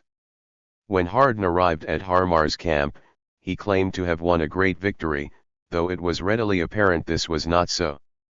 Harmar continued back to Fort Washington, and when he arrived there on November, he, too, initially claimed to have won an important victory against the Miami. Newspaper reporters interviewed survivors of his force and quickly deduced that this was not remotely the case. Many of those interviewed described Harmar as a coward, an alcoholic, and an incompetent leader. The defeat at Kikianga became known among reporters as Harmar's defeat and the Battle of the Maumee. A map of Harmar's defeat. As a direct result, Harmar was quickly dismissed as the head of the army and replaced by General St. Clair, still operating as the governor of the Northwest Territory. A quick victory against the Miami was essential for the federal government to allow settlement to continue, and to prevent other tribes from being persuaded that armed resistance had a chance of success. Harmar's defeat had seriously undermined confidence in the federal government, in particular its ability to protect its citizens in the Northwest Territory. A resounding victory against the Miami was desperately needed, and St. Clair took his time gathering a powerful force. By October 1791, he had assembled a force of almost 2,000 men, comprised of 600 regular soldiers of the U.S. Army, 800 8-month conscripts, and 600 militia, all supported by a strong contingent of artillery. In late October, St. Clair led his army out of Fort Washington, accompanied by around 250 female camp followers, including wives, prostitutes, and workers. As before, his objective was the main Miami village of Kikianga. St. Clair was confident that he would not face an open battle with the Miami. He expected the Native American warriors to continue their tactics of raids and ambushes as they had against Harmar's force. Once again, the Americans would find themselves outsmarted by Little Turtle. Unknown to the Americans, Little Turtle had assembled a force of almost 1,000 warriors, mainly Miami but also including Shawnee and Delaware. By the time St. Clair had made camp on a hill near the headwaters of the Wabash River in the evening of November 3, desertion had reduced his force to only a little over 1,000 men and around 200 camp followers. Still confident he would not face a major attack, St. Clair failed to send out scouts to check the surrounding area, which proved to be a fatal mistake. During the night, Little Turtle moved his force closer, and the warriors hid in the forest, waiting for the first light of dawn. As the troops began to rouse themselves on the morning of November 4, Little Turtle ordered the attack. First, the warriors attacked the militia, who broke and fled into the forest, leaving many of their weapons behind. The artillery was positioned on a bluff above the camp, and they wheeled into position in preparation to bombard the Native Americans. Little Turtle had foreseen this and had positioned a number of Miami sharpshooters in the woods nearby, who opened fire on the artillery crews and wrought such havoc that not a single shot was fired by any cannon. Next, Little Turtle turned his attention to the main force of regular troops, already demoralized by the disappearance of militia units and the artillery's failure to provide covering fire. Both sides exchanged fire, and the Americans attempted several bayonet charges in an attempt to rout the Native American warriors. Each time, the Americans were allowed to advance before they were surrounded and attacked. After 3 hours of fighting, St. Clair realized that he was facing not just a defeat but a catastrophe. He gathered his remaining officers and men and organized one last charge, intending to break through the Native American lines to escape. This was successful, but all artillery and supplies were abandoned, leaving the wounded and camp followers behind. The remainder of St. Clair's force arrived at the safety of Fort Jefferson the following day and began to take stock. Of all the men St. Clair had led, only 24 escaped unharmed. Almost 80% of the officers were killed, while the casualty rate amongst the soldiers was close to 95%. No camp followers survived. In a single engagement, almost a quarter of the entire American military had become casualties. Over 800 Americans died that morning in the forests of the Northwest Territory, while Little Turtle is thought to have lost around 20 Miami warriors. The sheer scale of the defeat was and remains unprecedented in American military history. More than 3 times as many American soldiers died at what became known as St. Clair's defeat than at the far more famous Battle of Little Bighorn about 80 years later. The casualty rate was the highest ever suffered by any American military unit. President Washington was furious, and the government was stunned by the defeat. St. Clair was forced to resign, and a committee was formed to try to understand how this could have happened. This first ever Congressional Special Committee found faults, not with St. Clair but with the initial creation and equipping of the army he led. St. Clair was formally pardoned from any responsibility for the defeat, but he was never reinstated as commander of the army. Plenty of Americans were openly critical of the federal government, and as far as it was concerned, this situation could not be allowed to stand. The Miami needed to be crushed, but the Americans would have to go back to the drawing board to determine how to accomplish it. Naturally, the Miami and their supporters were overjoyed when they heard about the victories over Harmar and St. Clair, and Little Turtle became their most revered leader. Tribes such as the Ottawa and Wyandot, which had previously been reluctant to fight, were persuaded to join the Confederacy led by the Miami after these victories. However, the harvest in the summer of 1791 had been poor, and most warriors were needed back in their villages to hunt for food for the winter, so the force assembled by Little Turtle for the battle against St. Clair was disbanded soon thereafter. There would be no attempt to follow up that victory with further attacks on forts or military outposts. A grand tribal council was convened in late 1791 to decide whether the war should be continued or if it was a good time to enter negotiations from a position of power. No final decision was reached, and it was agreed to defer a final decision until a meeting the following year. Meanwhile, the American government had sent emissaries to the Miami to discuss a possible end to the hostilities. Negotiations began in early 1792 and included both the Shawnee and the Miami, but they achieved very little. The commissioners sent by the federal government pointed out that the land currently occupied by the Miami had been ceded to them by the British. The Miami explained that the lands did not belong to the British, and that the British had no rights to cede them to anyone. The Americans demanded that settlers be allowed into Miami territory, while the Miami demanded that settlers be confined to a line east of the Ohio River. Negotiations ended without any progress, a development that did not surprise either side. The relationship between the federal government and Native American tribes in the Northwest Territory was certainly not improved by the murder of one of the American negotiators. Colonel John Hardin, the man who had led the Kentucky militia to disaster during the first attack on the Miami, was killed by the Shawnee in April 1792 after President Washington asked him to attempt negotiating with the tribe. It was clear to everyone involved that the differences between the United States and Native American tribes were so fundamental that they would not be solved through discussions. Meanwhile, President Washington was dealing with a split within the government that reflected a wider difference of opinion among the American people. The disastrous campaigns of Harmar and St. Clair had focused attention on the government's attempt to expand to the west. Some people agreed and felt that the Native Americans resisting expansion should be crushed, but others felt that the whole notion of expanding into lands occupied by Native American tribes was misguided. One letter, published in the Boston Gazette in January 1792, asked, "Are we not already in possession of more lands than can be settled for a century at least? What better right have we to march through the center of their country, than Great Britain would have to march a body of troops through the center of the United States?" This view found a great deal of support in Congress, with some politicians seeing the attack on the Miami as a prelude to the creation of a professional standing army, and perhaps even as a ploy to mask the expansion of federal power. Others were concerned that relentless expansion made the nation seem avaricious, and its military's failure to accomplish this made the country look weak at home and abroad.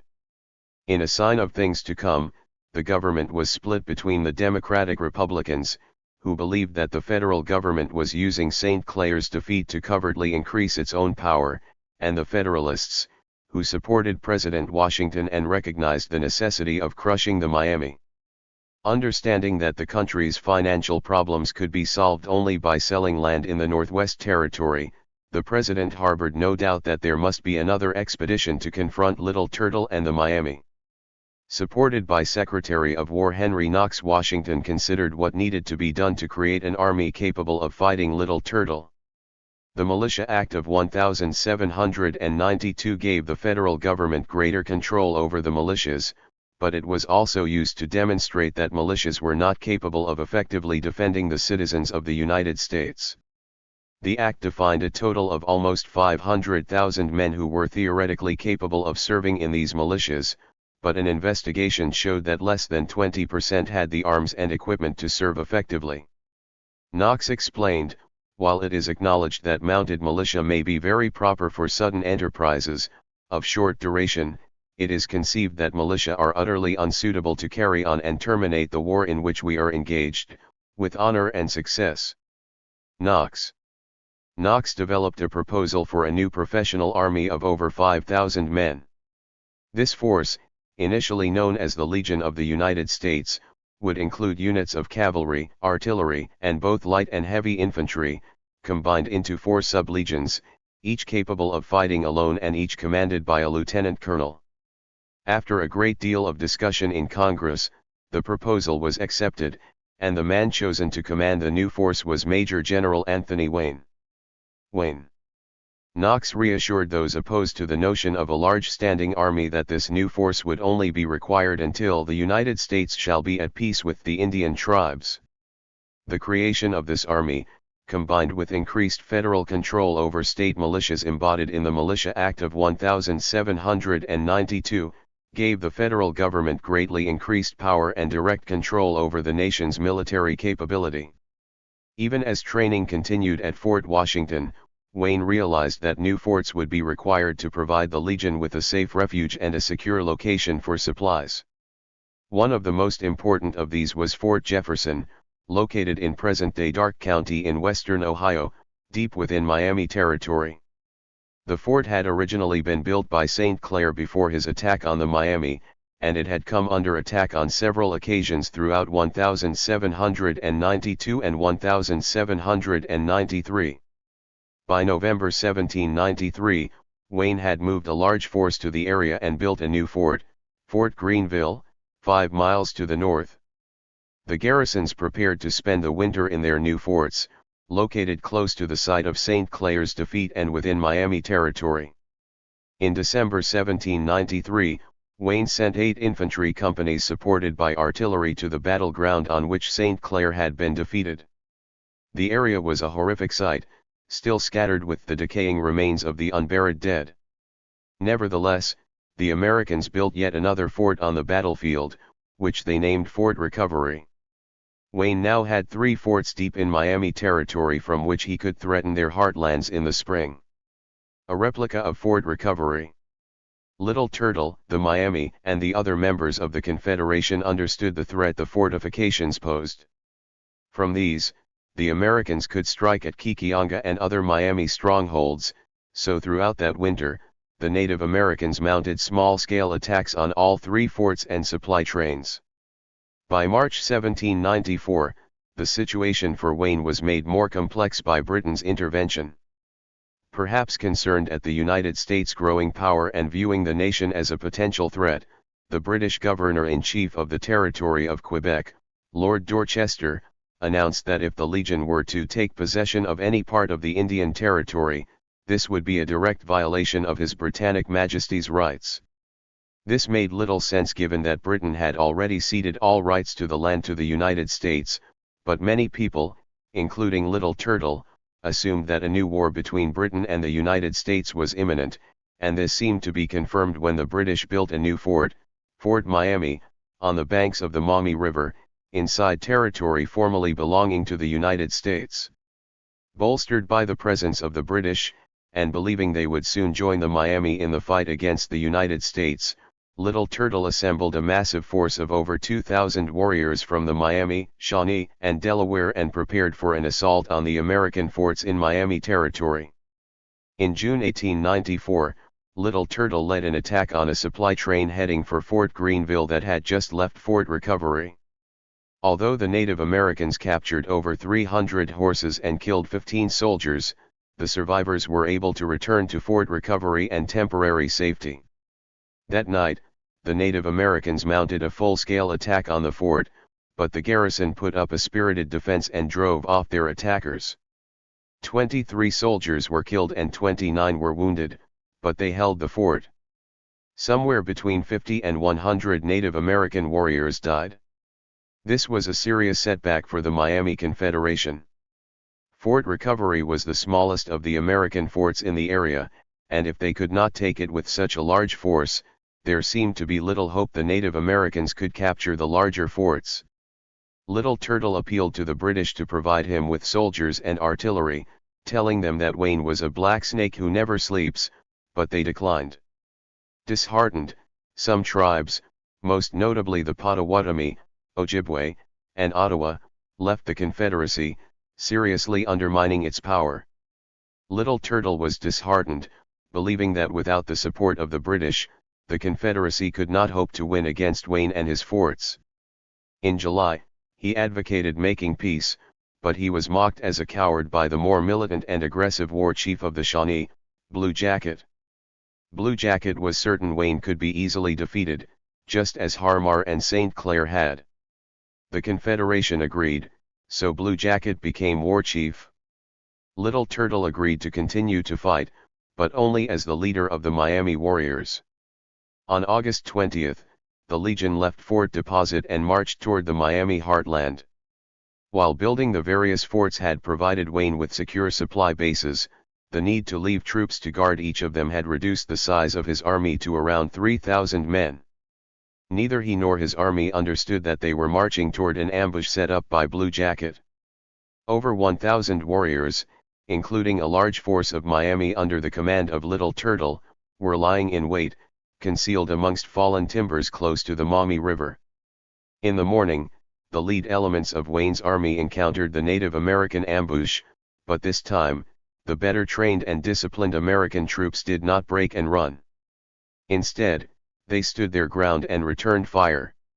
Soon after, they were joined by the bulk of the Legion, and for just over an hour, the two sides fired at one another and made charges and countercharges. Eventually, the Native American forces broke and fled, pursued by the Americans. Many fled to the nearby Fort Miami, assuming that the British would let them in, but the fort's commander, Major William Campbell, closed the gates and refused them entry. He was justifiably concerned that if he aided the Native Americans, it might lead to fighting with American forces or even precipitate war between Britain and the United States. As a result, the remnants of the Native American forces continued to flee to the north before making camp near Swan Creek. Disheartened by their defeat and their betrayal by the British, many refused to fight anymore, and the army of the Miami Confederacy practically disintegrated as the warriors trickled back to their homes. Casualties at what became known as the Battle of Fallen Timbers were relatively light on both sides. The Legion lost 30 killed and 100 wounded, while the Native American force lost 40 dead and an unknown number of wounded. However, the defeat marked the end of the Miami Confederacy and the effective end of organized Native American resistance to the American settlement of Ohio. In December 1794, Wayne met with representatives from the Confederacy to discuss peace terms. This led to the signature of the Treaty of Greenville in June 1795, under which the Miami and other tribes agreed to hand over the bulk of their lands in Ohio and territory in Indiana to the United States. The federal government also successfully pressured Britain to sign a treaty under which they would relinquish all their forts in the area. Little Turtle's War was over, and by the end of 1795, the Northwest Territory was firmly within the United States' grasp. Little Turtle's War had a dramatic and lasting effect, not just on relations between the two sides, but on the nature of the new nation. Before Little Turtle's War, the United States was envisaged as being something radically different, not really a nation-state in the accepted sense, but a confederation in which real power was wielded by elected state legislatures and the federal administration provided only oversight and coordination between these states. The new country was not to have an army, but instead rely on state militias, with ordinary citizens taking up arms as required. The catastrophic defeats of Harmar and St. Clair by Little Turtle forced a reappraisal of this view and the begrudging acceptance that if the United States wanted to take Native American lands in the Northwest Territory, a professional standing army under federal control was essential. Settlers wanted protection from Native Americans, and the federal government provided this, with the military becoming more powerful and more centralized in the process. Despite Henry Knox's reassurances, the Legion of the United States was not disbanded after the conclusion of the war. It was reduced in size and renamed the United States Army in 1796, but a professional standing army under federal control was here to stay. The Second Seminole War. The Seminole tribe is one of the best-known Native American tribes, and one of the most feared among 19th century Americans and Spaniards. In fact, the origin of the term Seminole comes from a Spanish description of them as wild, which belies the fact that the Seminole had friendly relations with the British and Spanish during the colonial era. With the Spanish Empire foundering during the mid-19th century, the young United States sought to take possession of Florida. President Andrew Jackson's notorious policy of Indian removal led to the Seminole Wars in the 1830s, and that was already after General Andrew Jackson had led American soldiers against the Seminole in the First Seminole War a generation earlier. The Seminole Wars ultimately pushed much of the tribe into Oklahoma, and the nature of some of the fighting remains one of the best-known aspects of Seminole history among Americans. In the early 19th century, the United States turned its attention to removal of the Muskogee and numerous other Native American groups of the Southeast, intending to relocate them to specially designated areas beyond the Mississippi River. To address the growing insurgency of Native Americans amassing in Florida, which now included members of other indigenous groups and hundreds of escaped slaves, General Andrew Jackson invaded Florida with a makeshift army in 1818. Jackson declared the Indian issue under control by the following year. Depending upon the source, by some reckoning the First Seminole War actually lasted from 1814 to 1819. 1824 Portrait of Jackson. Almost immediately after the British ceded Florida to the United States in 1819, the American government began urging the Seminole to sell their lands and join the other tribes moving to Indian Territory. However, As soon as it was realized that the Florida Seminole intended to resist relocation, plans for a second war were put into motion. On May 26, 1830, Andrew Jackson signed into law the Indian Removal Act of 1830. 2 years later, the Treaty of Cusseta compelled the Creek Nation to cede all Muskogee lands east of the Mississippi River to the U.S. government. Through the Indian Removal Act and the Treaty of Cusseta, Creek tribal leaders were to exchange the last of the Muskogee ancestral homelands for land allotments in the newly designated Indian Territory west of the Mississippi in Oklahoma. This came just 5 years after the 1827 Treaty of Cession. While part of the Lower Creek people voluntarily gave up their homeland claims and became known as one of the 5 civilized tribes, other members refused to recognize the treaty and joined their relatives in the Florida Everglades. Many of the Lower Creeks had already joined their Seminole brethren 2 decades earlier and fought in the First Seminole War. Now they were on the brink of a second such confrontation. While there are many conflicting accounts regarding what actually ignited the Second Seminole War, according to one commonly accepted report, a number of settlers had fled to Fort King after an estimated 300 Seminole attacked several plantations and a militia wagon train in mid-1835. In response, 2 companies of U.S. Army soldiers and militia, numbering 110 soldiers under the command of Major Francis L. Dade, were sent from Fort Brooke to reinforce Fort King. On December 28, members of a Seminole band ambushed the soldiers, slaughtering all but 2. Over the next few months, Generals Clinch, Gaines, and Winfield Scott, as well as Territorial Governor Richard Keith Call, led large numbers of troops across the state in futile pursuit of those responsible. While the Seminole managed to elude capture, they also attacked several more isolated farms, settlements, plantations, and U.S. Army forts.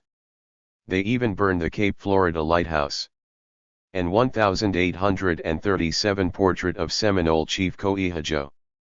From 1836 to 1838, the U.S. Army instituted the forced removal of more than 20,000 natives from the southeast to the new Indian Territory, but about 300 Seminole managed to evade capture by hiding in Florida's jungles. Some also disappeared into the swamps of the Everglades. By February of 1836, the Seminole and their escaped slave allies had attacked 21 plantations along the river in Flagler County on Florida's east coast. Late that same year, U.S. Quartermaster Major General Thomas Jessup was placed in command of the war and quickly instituted a strategy aimed at concentrating the Army's energies on wearing down the Seminole rather than sending out large patrols to track them down. The Army had learned far too often that soldiers could easily be ambushed on patrol. Jessup, with more than 9,000 men under his command, Jessup maintained patrols of the coast, inland rivers, and streams. By January of 1837, his efforts began to pay off. Seminole casualties were reaching a critical point, prompting several Seminole chiefs to send messengers asking to arrange a truce. By March, a capitulation agreement had been signed by several chiefs, including the leading Seminole war chief Micanopy, stipulating that for willingly accepting removal to Indian Territory, they could be accompanied by their allies and the slaves with them. By the end of May 1837, several chiefs had surrendered to U.S. authorities, prompting Jessup to declare the Second Seminole War an American victory. But 2 very powerful Seminole war chiefs, Osceola and Arpaiokai, were vehemently opposed to relocation and intended to continue resisting. An 1825 painting of Micanopy by Charles Bird King. 1838 painting of Osceola by George Catlin. On June 2, 1837, Osceola, Arpaiokai and about 200 followers entered the poorly protected holding camp at Fort Brooke in present-day Tampa, and they managed to free the 700 Seminole natives in captivity. On Jessup's orders, Brigadier General Joseph Marion Hernandez then invited several Seminole chiefs, including Coacuchi, John Horse, Osceola, and Micanopy, to a conference under a white flag of truce. When they arrived, however, they were all promptly taken into custody and imprisoned. Coacucci and John Horse managed to escape, but Osceola would die in his Fort Marion cell in St. Augustine, probably of malaria. General Jessup seemed to have a begrudging admiration for the Seminole. He advocated ending the war and giving the Seminole swampy southern Florida because the war was so expensive and costly in soldiers' lives, and because the Seminole were so determined to avoid being removed west. He wrote up his ideas and presented them to the new Martin Van Buren administration, but the ideas were rejected. Thus, with Jessup and his troops slowly forcing the Seminole ever southward, the Second Seminole War dragged on for 5 more years, a game of cat and mouse resulting in a number of casualties on both sides as various Seminole factions effectively evaded capture.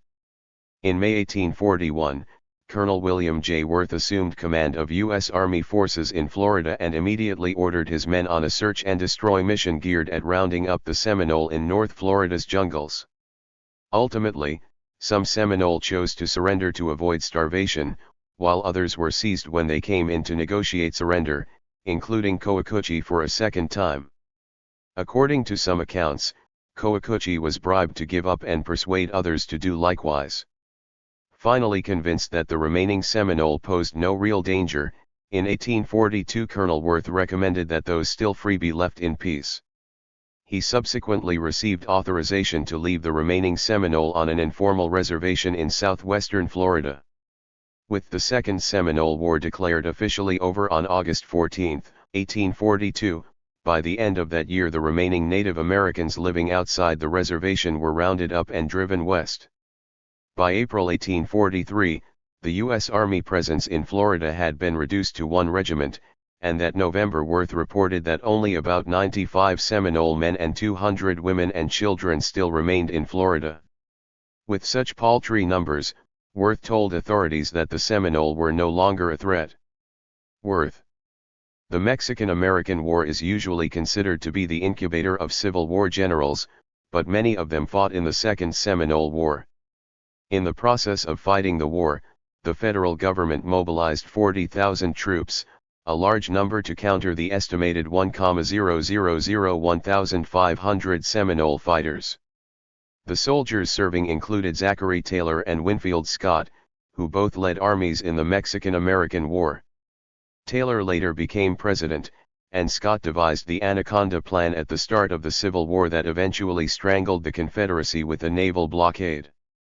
Other significant Civil War leaders who served against the Seminole included William Tecumseh Sherman, George H. Thomas, George Meade, and Joe Hooker, all of whom commanded Union armies. Others included Braxton Bragg, Joseph E. Johnston, and Jubal Early, who would go on to command Confederate armies. The cost of the Second Seminole War was immense for the era, and it cost the U.S. Army the lives of 1,500 soldiers, most of whom died from disease rather than in combat with the Seminole. While there is no official record of the number of Seminole killed during the Second Seminole War, there is no doubt that hundreds of natives died of disease, starvation, and battle, and many more died on the long journey west or died soon after reaching the new Indian Territory. The removal of the Seminole is considered part of the Trail of Tears, in which an estimated 100,000 Native Americans living between Michigan, Louisiana, and Florida were forcibly moved west. That number included 46,000 Muskogee Creek, Seminole, Cherokee, Chickasaw, and Choctaw. Thousands of Native Americans, many of whom were transported hundreds of miles in chains, died of disease, exposure to the elements, starvation, or execution. An estimated 3,500 Alabama Creek died alone. A remnant of the Seminole evaded removal by retreating into the deep interior of the Everglades wilderness. There was a Third Seminole War in 1855–58, during which the Seminole, settlers, and soldiers engaged in a few small skirmishes over land. About 200 remaining Seminole retreated even deeper into the Everglades, where they lasted into the 20th century and ultimately negotiated for small reservations. They had managed to never surrender.